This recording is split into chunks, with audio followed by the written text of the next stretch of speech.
In a small room painted with quiet memories, lived a girl named Era. She didn't have many friends, didn't go out much. Her world was small, but peaceful. And at the center of that world sat a bright green parrot named Milo. She had raised him since he was a baby. Every morning, he greeted her with a whistle that sounded like laughter. Every night, before sleeping, she whispered, "Good night, Milo. I'll never leave you." And Milo would blink slowly, as if saying, "Promise me that's true." Their bond was strange, not just pet and owner, but something deeper. When Era cried, Milo would stay quiet, lowering his head near her hand. When she laughed, he'd flap his wings wildly, as if celebrating her smile. She used to say, "You're not just a bird, Milo. You're my little piece of peace." For years, they lived like that, one heartbeat echoing another. Then, one winter evening, Era came home late. Her eyes were tired, her voice heavy. Milo chirped loudly, waiting for her as always. But she didn't respond. She sat by the window, staring at nothing. Milo hopped closer, nudging her finger with his beak. Era smiled faintly and whispered, "I might have to go away for a while, Milo, but I'll come back. I promise." The parrot tilted his head. He didn't understand the words, but he understood the sadness in her tone. Days passed.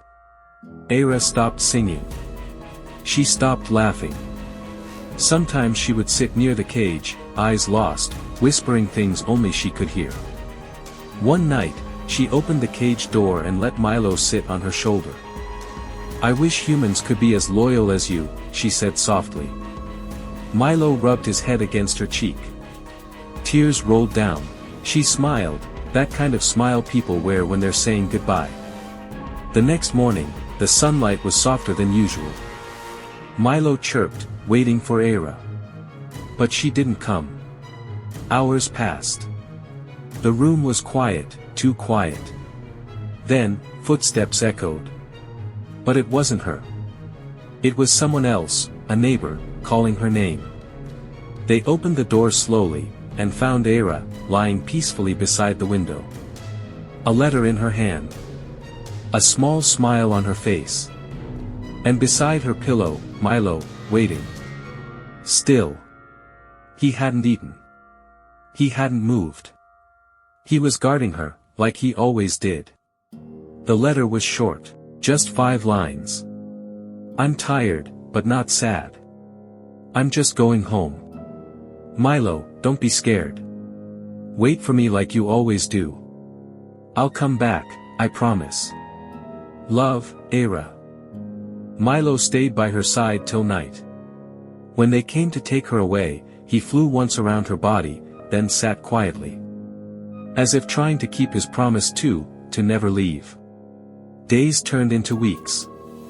The house remained silent, except for the wind passing through the curtains. And every evening, when the light turned golden, you could still hear a faint whistle echoing from Era's room. Like a memory refusing to fade. Some say it was just the wind. But those who knew them, believe it was Milo, keeping his promise, waiting for her. Love doesn't always end with goodbye. Sometimes, it stays, in small rooms, in echoes, in wings that still wait, and in every silence, there's a whisper that says, "I never left you. I kept my last promise." Real love isn't loud. It doesn't demand, it doesn't fade. It simply stays, quietly, faithfully, even after everything else is gone.